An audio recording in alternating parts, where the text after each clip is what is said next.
Minha querida irmã, meu querido irmão, a graça e a paz do Senhor a todos vocês e as suas famílias. Que Deus possa assim abençoar a cada um que me ouve. Eu sou Lucimaria da Silva e estou aqui com a alegria de poder estudar com você mais uma porção da Sagrada Palavra de Deus. E já te peço para você ouvir esta mensagem até o final.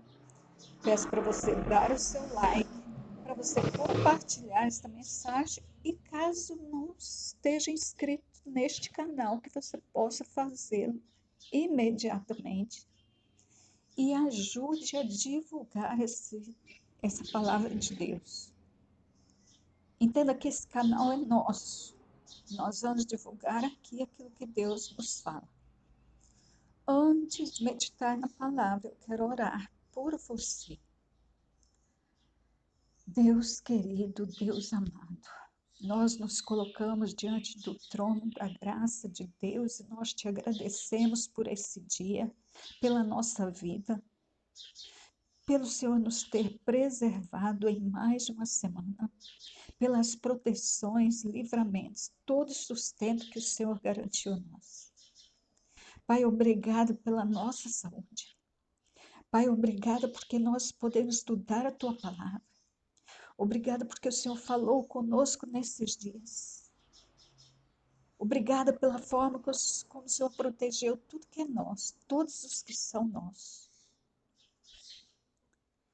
E Deus, nós queremos caminhar com o Senhor cada dia. Nós queremos crescer no conhecimento, na intimidade com o Senhor. Que esta meditação venha contribuir para este objetivo, Deus. Assim nós oramos no nome do Senhor Jesus Cristo. Amém. Então nós vamos hoje meditar no texto da carta de Paulo aos Romanos, capítulo 12, todo o capítulo. E nós vamos pensar sobre o culto racional.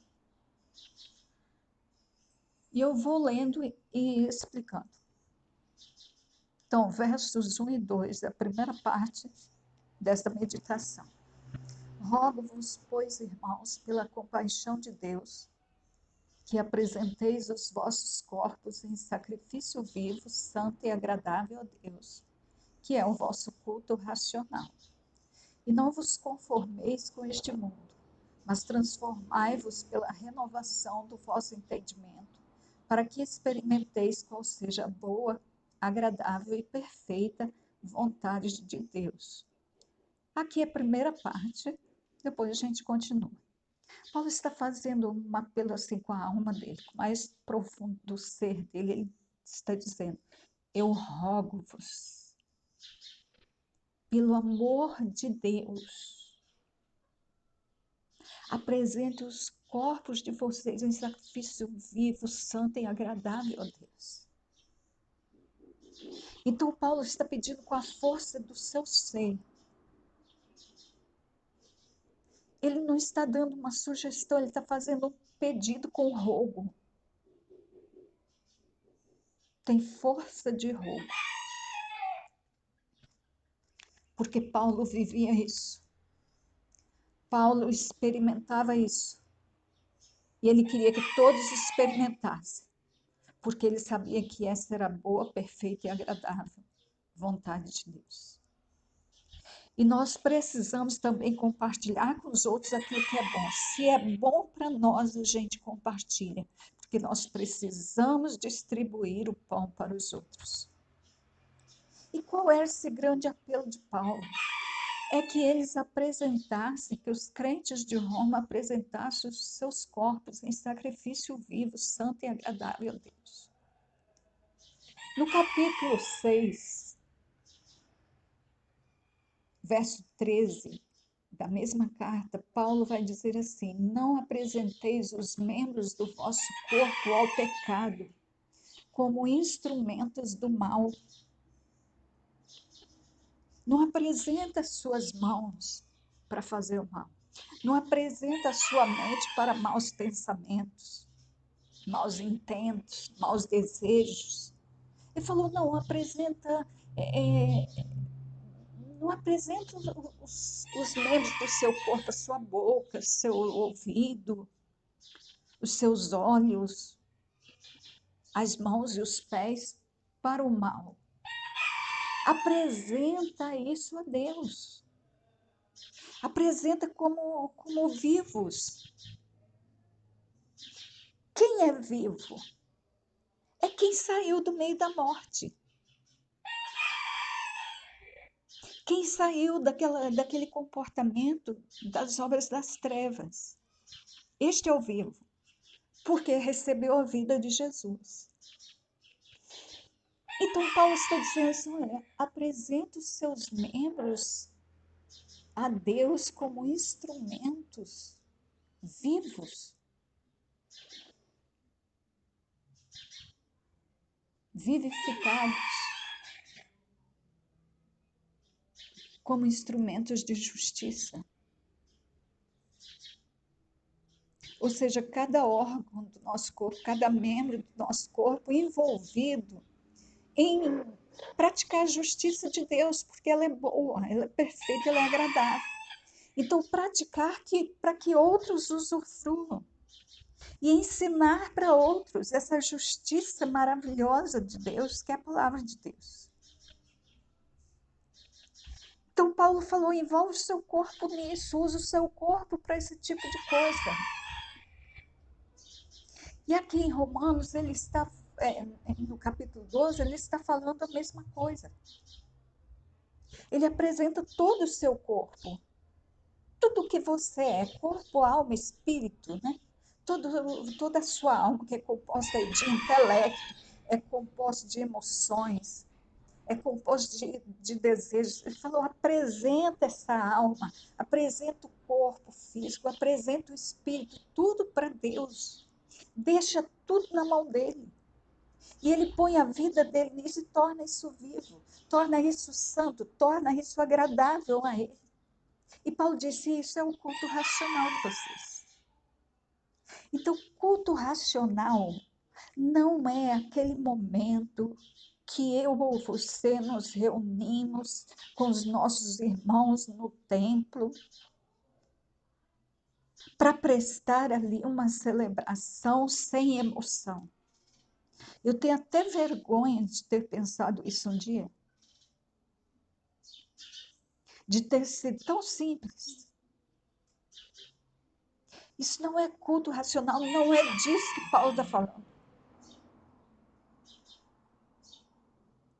Paulo está falando que é um culto racional porque essa entrega ela é calculada, ela é planejada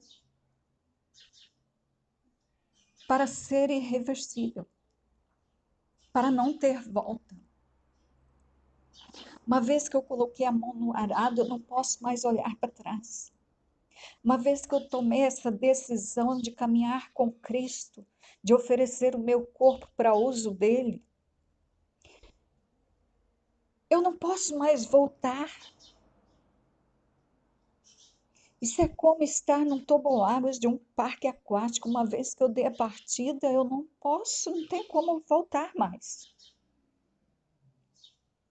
Então, Paulo está nos chamando para uma decisão sem volta. Uma entrega plena, onde eu não vou mais falar em livre-arbítrio. Porque livre-arbítrio eu tinha até eu decidir ter um Senhor na minha vida. A partir do momento que eu tomei essa decisão de entrega total, eu não tenho mais esse conceito. Agora não sou eu que decido, eu não quero decidir, eu faço questão de não decidir. A minha decisão foi me entregar a Ele para que Ele me use do jeito que Ele quer.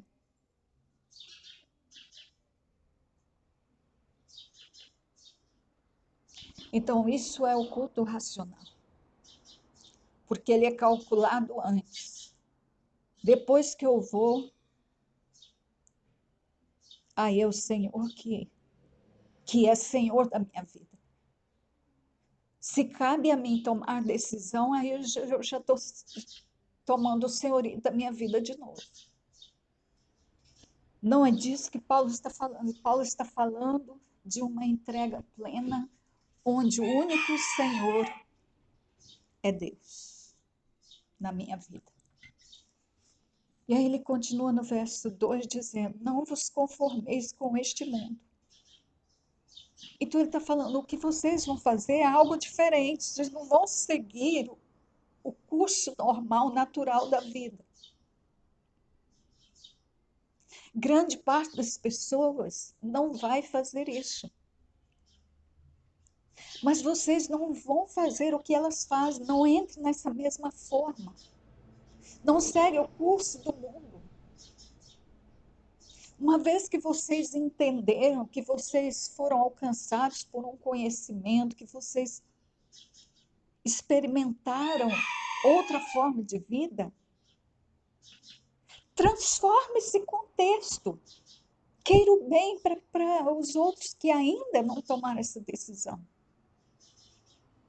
Queira o bem para aqueles que ainda estão na dúvida, que ainda não entregaram a sua vida totalmente.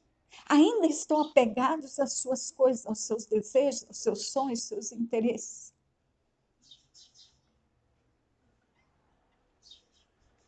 Uma vez que eu conheço, eu tomo a responsabilidade de mudar o meu contexto. O conhecimento, ele traz responsabilidade. Uma vez que eu conheço outra realidade, eu preciso mudar o contexto onde eu estou. E só desta forma, isso é condição para que eu experimente qual seja a boa, agradável e perfeita vontade de Deus. É só diante dessa consagração total, desse me colocar diante do altar e dizer, Senhor, eu estou aqui, Senhor, usa onde quiser, como quiser, do jeito que quiser. Somente quando eu faço isso, eu tenho condição de experimentar a vontade do Senhor, que é agradável, perfeita, que é boa. Até então, eu experimentava a minha vontade, que me trazia uma série de frustrações, uma série de problemas. Mas a partir do momento em que eu me coloco no altar e me entrego totalmente, eu vou experimentar o que Deus está fazendo e como isso é bom, perfeito e agradável. E aí Paulo continua, agora nós entramos na segunda parte, porque pela graça que me é dada, digo a cada um dentre vós que não saiba mais do que convém saber, mas que saiba com temperança conforme a medida da fé que Deus repartiu a cada um. Não queira saber aquilo que Deus não quer ensinar, aquilo que não queira ter aquilo que Deus não quer te dar. Queira os dons que Deus preparou para você, os dons que Deus te deu. Queira os dons que Deus tem para te dar. Porque assim como em um corpo temos muitos membros, nem todos os membros têm a mesma operação, assim nós que somos muitos, somos um só corpo em Cristo, mas individualmente somos membros uns dos outros. Então não queira os dons que são de outros, porque nem todos podem ter todos os dons, porque os dons são distribuídos conforme a necessidade, todos precisam ser usados em dons. Então Paulo diz assim, olha, do mesmo jeito que o nosso corpo, olha aí para o seu corpo, eu estou pensando no meu corpo aqui. Vários membros, vários órgãos, mas cada um tem uma função diferente. Paulo falou, olha, da mesma forma vocês têm funções diferentes. Vocês são o corpo de Cristo. A igreja do Senhor é o corpo de Cristo. Mas com funções diferentes, com operação diferente. Mas somos todos membros de um mesmo corpo. Então, eu não preciso querer o dom do outro, porque se eu faço parte do mesmo corpo e o outro tem, então eu tenho. Aí não cabe ciúmes.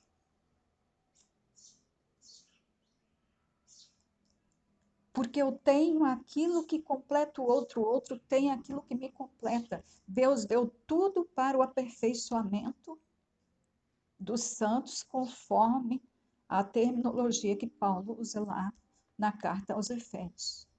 Nós somos membros uns dos outros. Nós precisamos assimilar melhor essa ideia de corpo. Porque nós somos membros uns dos outros. Eu completo o outro me completa. Um problema com o outro é um problema para mim. Eu não posso viver indiferente às pessoas. E esse corpo de Cristo não é o meu redil, não é o meu cercadinho onde eu vivo com os meus irmãos. O corpo de Cristo ele é composto por todos os cristãos espalhados por essa face da terra. Então, eu tenho um corpo local, mas eu tenho um corpo universal, que é a verdadeira igreja de Cristo, a igreja invisível. E eu pertenço a esse grande corpo. Então, Paulo fala de modo que, tendo diferentes dons segundo a graça que nos é dada, se é profecia, seja ela segundo a medida da fé, se é ministério, que seja ministrar, se é ensinagem, dedicação ao ensino, se é exortar, que esse dom seja exercido. E por aí vai Paulo falando dos dons. Então, a segunda parte desse texto, que vai do verso 3 até o verso 8, é uma descrição, é uma fala de Paulo sobre os dons. E o que é um dom? O apóstolo Pedro, em Atos 2:38, ele disse assim: arrependei-vos e cada um de vós seja batizado em nome de Jesus Cristo para o perdão de vossos pecados, e recebereis o dom do Espírito Santo. Então, o dom é o próprio Espírito Santo. Aprendi isso com Henry Blackby, do livro Conhecendo Deus e Fazendo Sua Vontade. Quando Deus se dá a nós, quando Deus revestiu de poder do alto vários personagens do Antigo Testamento, reis, profetas, sacerdotes, e quando ele fez também isso com vários no Novo Testamento, Deus não estava dando a eles uma coisa, Deus estava se dando a eles. E é exatamente o que Paulo está dizendo aqui. Ele diz que o Espírito reparte a cada um os dons segundo a vontade do Espírito, segundo a necessidade do corpo. Só que não cabem competições e ciúmes, porque esses dons eles são dados por Deus. É o Espírito de Deus atuando em nós. Paulo fala sobre isso na primeira carta aos Coríntios, no capítulo 12, o verso 6, ele fala assim: e há diversidade de operações, mas é o mesmo Deus que opera tudo em todos. Então, quando nós vemos um dom em ação, quando vemos algum crente com uma coisa maravilhosa, sobrenatural, quando vemos, às vezes, uma criança despontando em pregação, em louvor, ou tocando um instrumento, ou outro dom qualquer, ou adultos, aquilo que nos admira, aquilo ali não é o ser humano que está fazendo, é uma manifestação de Deus, diz Paulo. As operações são diferentes, os dons são diferentes, mas é um mesmo Espírito que opera tudo em todos. É Deus operando, não é o ser humano fazendo, é Deus fazendo.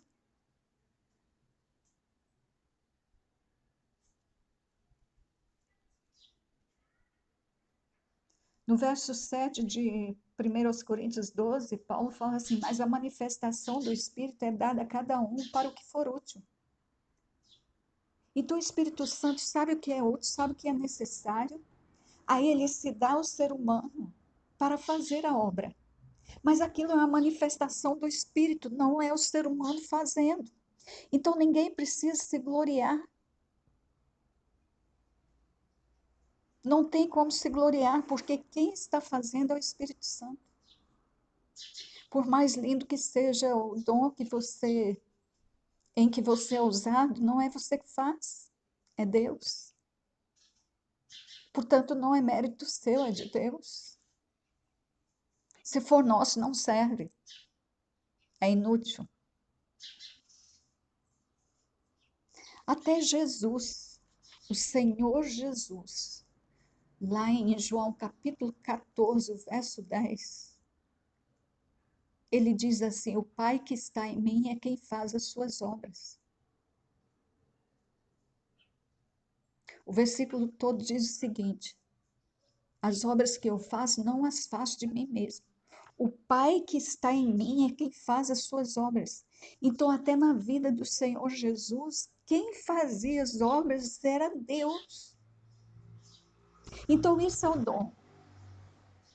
É Deus se dando ao crente para realizar a sua obra. E a obra é essa que Paulo descreveu aqui, dos versos 3 até o 21.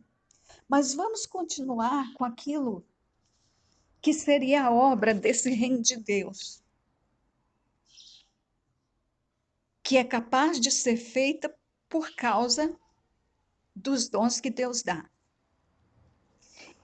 Então, se Paulo fala do verso 3 ao verso 8 de diversidade de dons distribuídos entre os vários membros do corpo de Cristo, do verso 9 ao 21, ele vai falar daquilo que é comum, que todo crente precisa ter, que todo membro do corpo de Cristo precisa ser. Aí ele fala: o amor seja não fingido.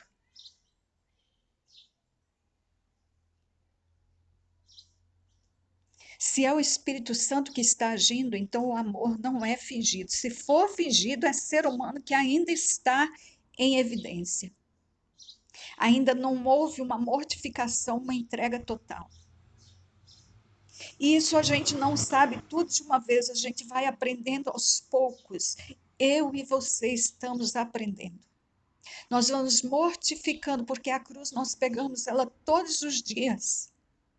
Porque todos os dias nós temos algo de nós, algo do eu a crucificar. Nós nunca podemos deixar nossa cruz de lado.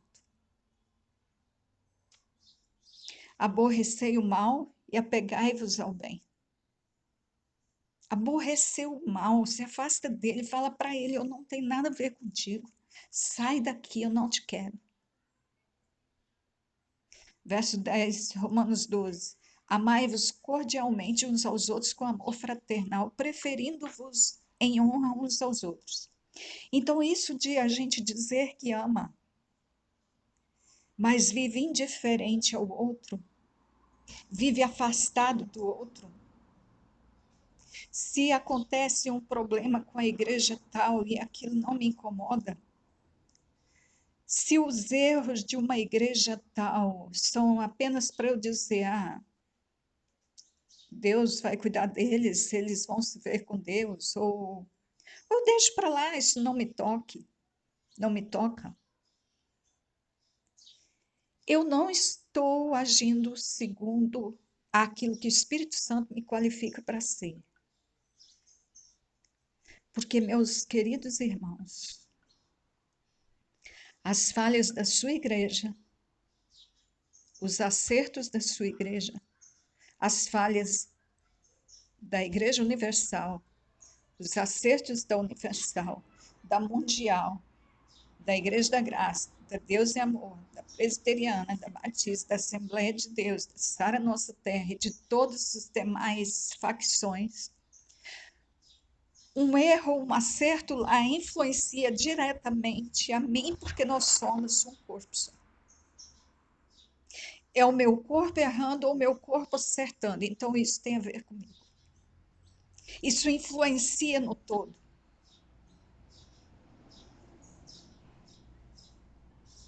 Então, o Senhor Jesus, ele tem membros na Igreja Universal, ele tem na Igreja Católica, ele tem na Igreja Presbiteriana, na Batista, na Assembleia de Deus, ele tem.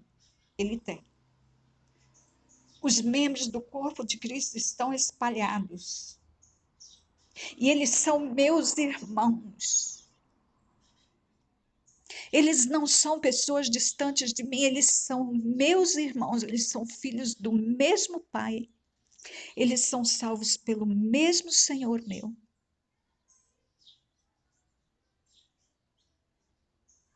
E eles vão morar no mesmo lugar que eu.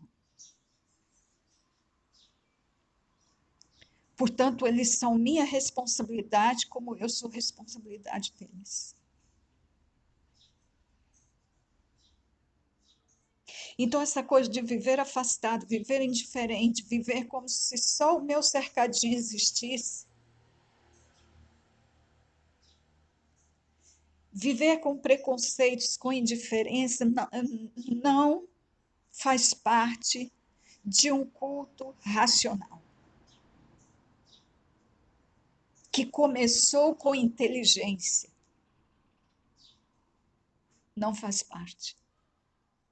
Verso 11, não sejais vagarosos no cuidado. Então, tem agilidade para cuidar do outro. Não protela o cuidado que o outro precisa. Nós precisamos aprender isso. Nós não sabemos essas coisas assim. Mas hoje nós estamos lendo isso de novo para lembrar.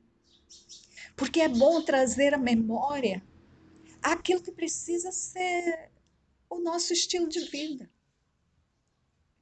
Sede fervorosos no espírito, servindo ao Senhor. Paulo chama isso tudo.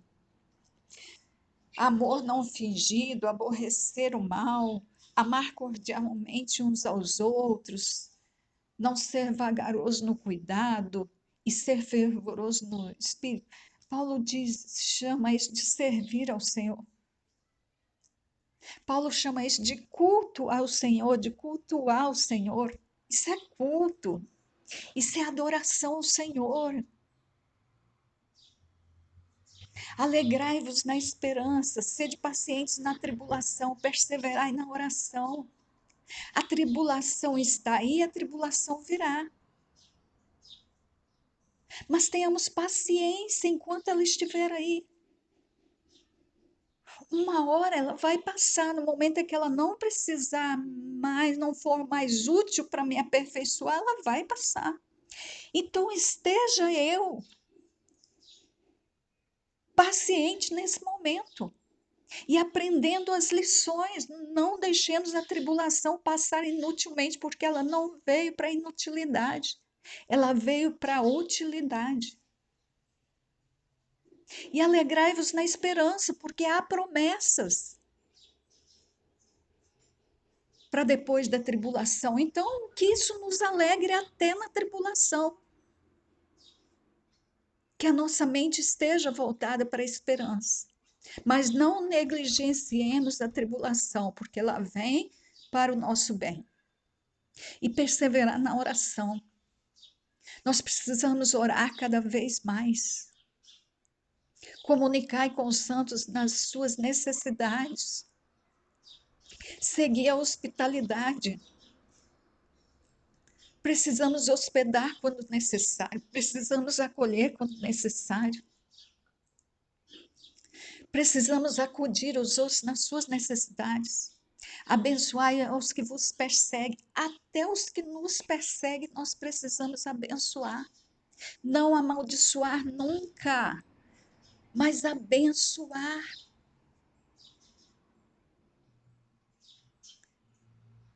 É assim no reino de Cristo, é assim no jugo de Jesus. O jugo de Jesus é assim, por isso que tem que ser calculado. Você quer isso?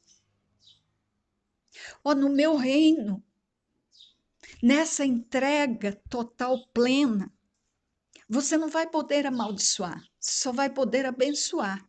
Mesmo aqueles que te perseguirem, você topa? Está afim? Se você quiser, se você aceitar, você vai ver como que a vontade de Deus é boa, é perfeita, é agradável. Você vai ver quanto que fazer aquilo que Deus manda é que dá certo, é que traz satisfação, é que traz vida. Você vai ver que nessa nova mentalidade, como que a coisa é o contrário daquilo que nós pensamos naturalmente, com a nossa natureza carnal. E você vendo essa outra forma de vida, é que você vai ver o que é verdade, o que é bom, o que é justo, o que é santo, o que é agradável, o que é perfeito. Verso 15: alegrai-vos com os que se alegram, e chorai com os que choram. Ter essa empatia com o que o outro está vivendo. Viver junto com ele, porque ele é membro do meu corpo. A alegria dele é minha, o choro dele é meu, porque tudo que acontece com ele me envolve, porque ele é o meu corpo. E se eu fizer mal para ele, eu estou fazendo mal a mim mesmo.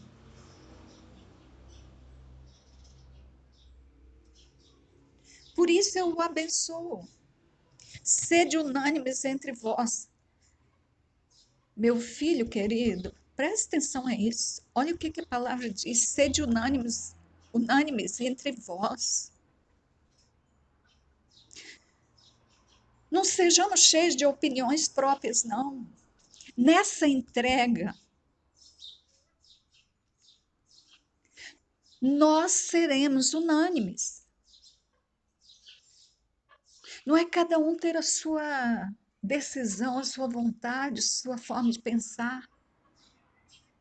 Se a sua igreja ela trabalha com o sistema de governo democrático, você ora por ela. Não faz isso não, por favor. Isso não vem de Deus. Quando eu pergunto assim, quem concorda que seja assim, quem apoia, e quem é que apoia essa outra ideia, quem acha que deve ser assim, eu estou dividindo a igreja. E Deus não me deu autoridade para isso. Eu já estou estragando as coisas ali mesmo. Na igreja, quem manda é o Espírito Santo, todos devem ser guiados por ele. Embora o sistema de governo da nação seja democrático, na igreja o sistema é teocrático. Não ambicioneis coisas altas, mas acomodai-vos às humildes. Não sejais sábios em vós mesmos. Não seja sábio em você mesmo, seja sábio na palavra de Deus. E não se julgue sábio. Uma coisa interessante que acontece com o sábio é que quanto mais ele sabe, mais ele entende que não sabe. Mais ele entende que tem tanto para saber. E ele fica abismado de ainda não saber.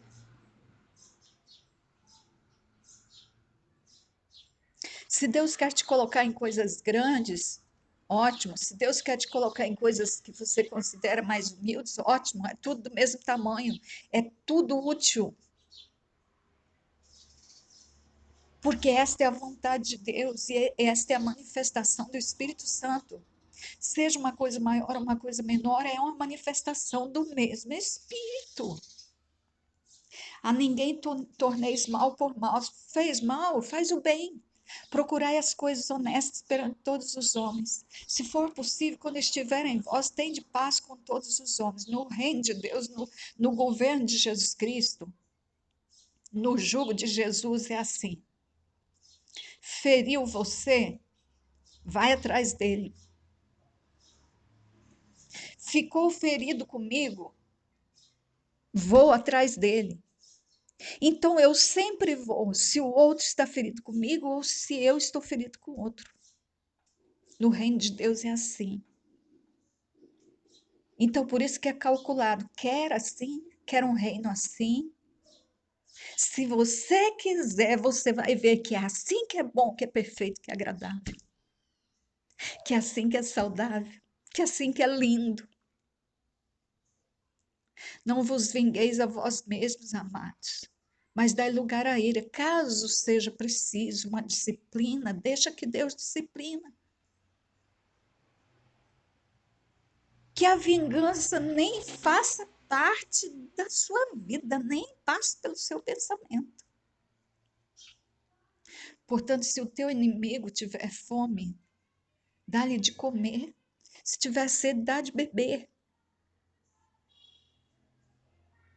Embora inimigos possam surgir, nós não podemos ter inimizade com ninguém. Nós precisamos viver em paz com todos. A reconciliação, a conciliação é uma exigência, não pode ser de outro jeito. Eu preciso viver conciliado com os meus irmãos. Eu não posso ter sentimento de antipatia, dar gelo nos outros. Não. No reino de Deus eu vivo conciliada com todos os homens, não só com todos os cristãos. Então, inimigo eu trato assim. É meu inimigo, mas não sou inimigo dele. Eu não posso ser inimigo de ninguém. Isso não é do reino de Deus. No reino de Deus a gente ama a todos. Se está passando por uma necessidade, eu estou vendo, então eu preciso ajudar. Não te deixes vencer do mal, mas vence o mal com o bem. Fez mal para você? Não vai agora se encher com os mesmos sentimentos do outro e fazer alguma coisa parecida, não. Não seja vítima do mal. Isso também vale para você pensar o seu casamento, sua família. Não deixe o mal vencer, não. Não seja vítima. Ficar sofrendo aquele mal. Vai para a oração, entra em batalha espiritual. Guerreia todos os dias e vence o mal. E quando alguém te fizer um mal, você age com bem, dando comida para o inimigo, dando água se ele tiver com sede. Vence o mal com o bem. A melhor arma contra o mal é o bem. Perseguiu você, ora por ele, deseja o bem para ele. E ele pode se tornar seu amigo um dia. Queridos irmãos, queridos filhos, é com carinho, com muito interesse de que nós mudemos. Eu quero mudar. E eu quero que você me ajude a mudar. Eu quero que você mude também. Porque isso aqui é bom, perfeito e agradável. É vivendo esse estilo de vida. Então, o culto racional não é para lembrar, não é ir ao templo, passar 2 horas lá, prestando uma solenidade, sem ter emoção, agindo com a razão. Não, não é isso. Paulo não está falando disso. Esse texto bíblico não se trata disso. O culto não precisa ser na emoção. É claro que a gente tem emoção e a gente não vai ficar livre dos sentimentos para prestar culto a Deus. E também não pode ser na razão. Quem diz que a razão é melhor? O culto é em espírito. E o culto é isso aqui, é o meu jeito de viver, é o dia a dia. Paulo não está falando daquela solenidade que eu, junto com os meus irmãos, presto lá, que você presta aos domingos.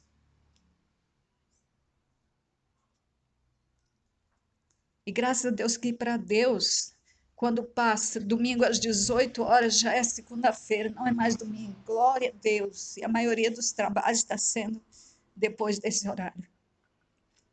Mas o culto racional do qual Paulo fala É aquele que começa com uma entrega sem reserva e sem volta. E ele dá nesse resultado aqui. Porque o Senhor Deus vai aceitar esse sacrifício, essa oferta. Eu sou o sacrifício. Meu corpo, alma e espírito são o sacrifício. Deus aceita essa oferta e Ele vai pôr em mim o espírito dele. Ele vai me qualificar de acordo com a necessidade do corpo. Ele vai me dar Ele vai entrar em mim para através de mim fazer obra. E eu vou viver esse estilo de vida aqui, que ele me dá condição, sim, de viver, de amar inimigo, de orar por quem me aborrece, de hospedar, de comunicar com os santos nas suas necessidades, de ser ágil no cuidado, de ser fervoroso no espírito, de alegrar na esperança, de amar cordialmente. O Espírito Santo de Deus me qualifica. Ele vem a mim, ele está em mim para me dar esse estilo de vida aqui. Então é viver diariamente assim. É viver assim para sempre. Este é o culto do qual Paulo está falando. É um modo de viver que é diferente daquilo que é o curso natural da carne. E isso não é na emoção e nem na razão. Isso é no Espírito de Deus. Porque a razão ela é tão prejudicial quanto a emoção.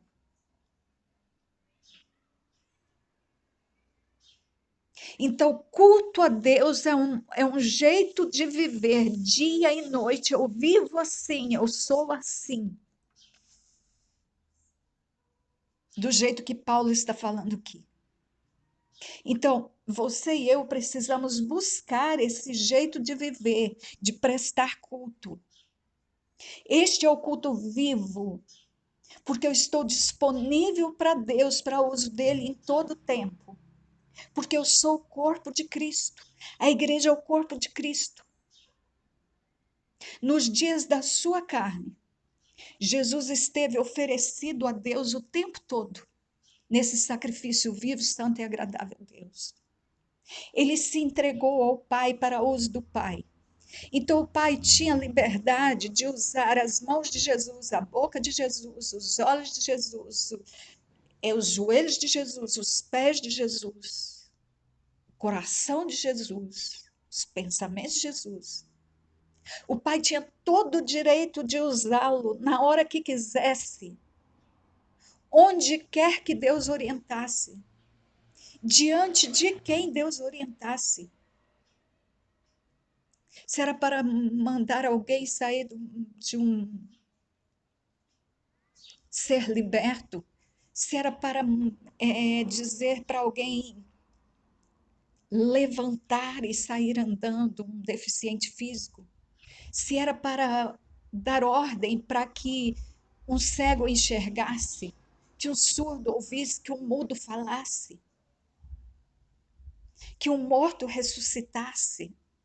Então a boca de Jesus estava disponível para Deus em todo o tempo, as mãos dele estavam disponíveis para serem postas sobre pessoas, para curá-las, para distribuir pão.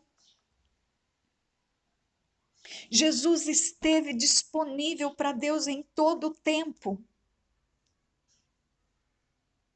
E o Espírito de Deus é colocado em nós para nos qualificar, para que nós estejamos disponíveis em todo o tempo, porque nós somos o corpo de Cristo. Então, o corpo de Cristo, ele continua disponível para Deus, apresentado a Deus para uso segundo a vontade de Deus em todo o tempo. É para isso que Deus nos dá os dons, amado. Amado, esse é o culto que Deus quer. Este é o verdadeiro culto. Este é o único culto que agrada a Deus. É o meu jeito de viver segundo a qualificação do Espírito Santo. E ele começa com uma decisão minha de uma entrega. E a partir desta decisão, dessa tomada de decisão inteligente, porque isso é inteligência, querer viver assim. Então, a partir dessa entrega racional, aí o Espírito Santo assume o comando, me qualificando. Ali não tem mais razão, não tem emoção, não tem a carne. Agora é o Espírito Santo que me leva ao novo nascimento, a um novo estilo de vida, da qual Deus tem plena liberdade para usar onde quiser, do jeito que quiser, na hora que quiser, para a glória do nome dele. Fique com esta palavra, lembre de compartilhar. Deus abençoe você, em nome de Jesus, e saiba que eu te amo, você é meu irmão, você é minha irmã, nós temos o mesmo Pai. E eu desejo todo bem para você. No nome de Jesus. Amém.